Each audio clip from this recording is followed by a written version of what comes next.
Hello বন্ধুরা, তোমাদের সবাইকে আবার একবার আমার চ্যানেলে স্বাগত। আজকে বাড়িতে পাবদা মাছ আনা হয়েছে, তাই পাবদা মাছ কিন্তু আমাদের বাড়িতে আনলে এই রেসিপিটা অবশ্যই রান্না হয়। সেটা হচ্ছে আলু বেগুন দিয়ে পাবদা মাছের ঝাল। এইভাবে রান্না করলে বারবার মনে হবে যে এইভাবেই রান্না করি, কারণ এতটা সুস্বাদু হয় খেতে। দেখো পাবদা মাছটা যে এনেছিল একদম টাটকা এনেছিল। তাই মাকে বললাম যে মা, মাছের ঝালটা আজকে তুমি রান্না করো, তোমার হাতে এই মাছের ঝালটা খেতে অসম্ভব ভালো হয়। তার জন্য কিন্তু মা রান্নাটা করবে।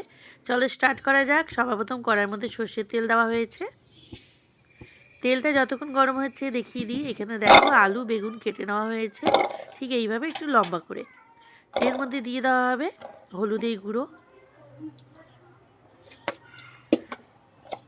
দিয়ে ভালো করে একটু এইভাবে নুন এই হলুদটা মাখিয়ে নেওয়া হবে। কোনো রকম নুন দেওয়া হয়নি। এবার তেলের মধ্যে দিয়ে ভালো করে একটু ভেজে নিতে হবে।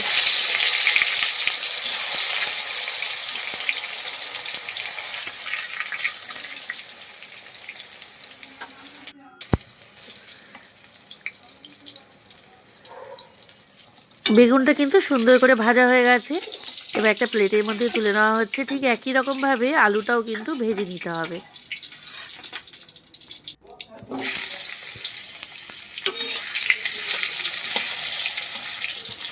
এই আলু বেগুনটা ভেজে প্লেটের মধ্যে তুলে নিয়ে এটা কিন্তু রান্নাতে একটু পরে ব্যবহার হবে, সঙ্গে সঙ্গে আলু বেগুনটা দেওয়া হবে না। এবার তেলের মধ্যে কেটে রাখা পেঁয়াজ দিয়ে দেওয়া হচ্ছে।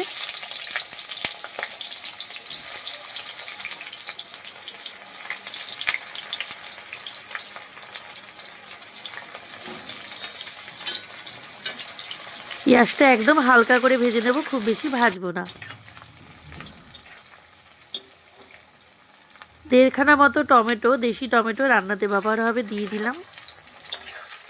যতক্ষণ টমেটো এবং পেঁয়াজটা হালকা একটু ভাজা হচ্ছে ততক্ষণ দেখিয়ে দিই। এখানে দিয়ে দেওয়া হচ্ছে একটা বাটির মধ্যে স্বাদ অনুযায়ী নুন, হাফ টিস্পুন হলুদের গুঁড়ো, হাফ টিস্পুন লাল লঙ্কার গুঁড়ো, হাফ টিস্পুন জিরে গুঁড়ো এবং টি কাপের হাফ কাপ মতো জল দিয়ে একটা মশলার মিশ্রণ বানিয়ে এই টমেটো এবং পেঁয়াজের মধ্যে কিন্তু দিয়ে দেওয়া হলো।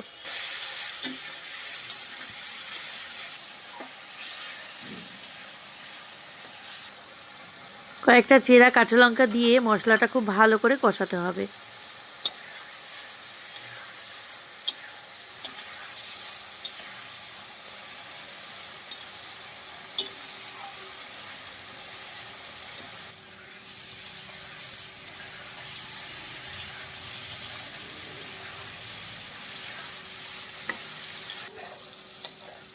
মশলাটা কিন্তু খুব সুন্দর করে একদম পারফেক্ট কষানো হয়ে গেছে। এবার এর মধ্যে দেওয়া হবে গরম জল।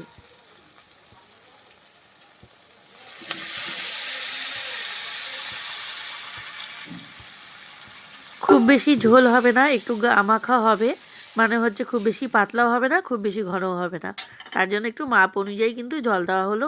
একটুখানি ধনেপাতা কুচি ওপর থেকে ছড়িয়ে দিয়ে একটু নাড়িয়ে দেওয়া হবে। তারপরে যে মাছগুলো রয়েছে পাবদা মাছগুলো, সেগুলো কিন্তু এই ঝোলের মধ্যে দিয়ে দেওয়া হচ্ছে।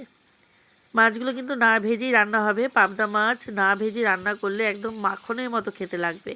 এই মাছের রেসিপিটা এতটা ভালো হয় যে আমি তোমাদের বলে বোঝাতে পারবো না। আশা করছি তোমরা রান্নাটা পুরো দেখলে অবশ্যই বুঝতে পারবে, আর ঠিক এইভাবে রান্না করে খেয়ে দেখো, তবে তোমাদের বিশ্বাস হবে যে সত্যি অসম্ভব ভালো লাগবে যদি না ভেজে ঠিক এই পদ্ধতিতে রান্না করা হয়। মাছগুলো একটু ঝোলের মধ্যে ডুবিয়ে দেওয়া হচ্ছে যাতে নুন মশলাটা ভালো করে ঢোকে, তার জন্য। এবার ঢাকা দিয়ে রেখে দেওয়া হবে 2 মিনিটের জন্য।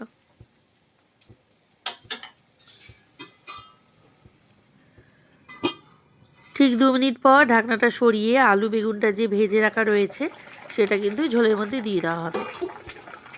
আর এই মাছ যেহেতু খুবই নরম, তার জন্য বেশি নাড়াচাড়া দেওয়া যাবে না, একদম হালকা গায়ে অল্প একটু নাড়িয়ে দেওয়া হলো। এবার আলু বেগুনটা এই ঝোলের মধ্যে দিয়ে দেওয়া হচ্ছে।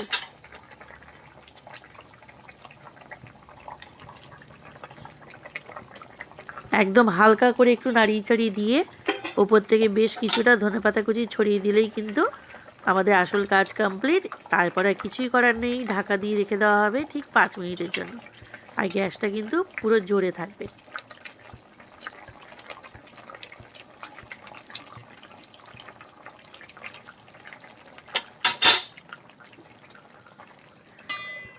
ঠিক 5 মিনিট পর ঢাকনাটা সরিয়ে দেওয়া হচ্ছে। দেখো বন্ধুরা, পাবদা মাছের আলু বেগুন দিয়ে ঝাল কিন্তু পুরো কমপ্লিট হয়ে গেছে। ঝাল বলে যে একদম ঝোলটা টানিয়ে নেবো তা নয়, বা একদম পাতলা ঝোল করব সেটাও নয়। একটু ঘন গ্রেভির মতো রয়েছে, খেতে দুর্দাস্য ভালো হয়, অসম্ভব ভালো হবে খেতে। তোমরা অবশ্যই কিন্তু এইভাবে ট্রাই করে দেখো। দেখো মাছগুলো কিন্তু নরম, না ভেজে রান্না হয়েছে তবুও কিন্তু একটুকুও ভাঙেনি।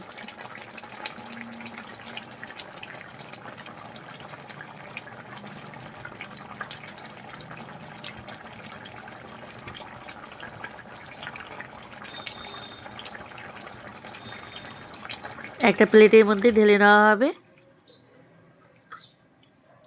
তো বন্ধুরা তোমরাই বলো তোমাদের রান্নাটা কেমন লাগলো।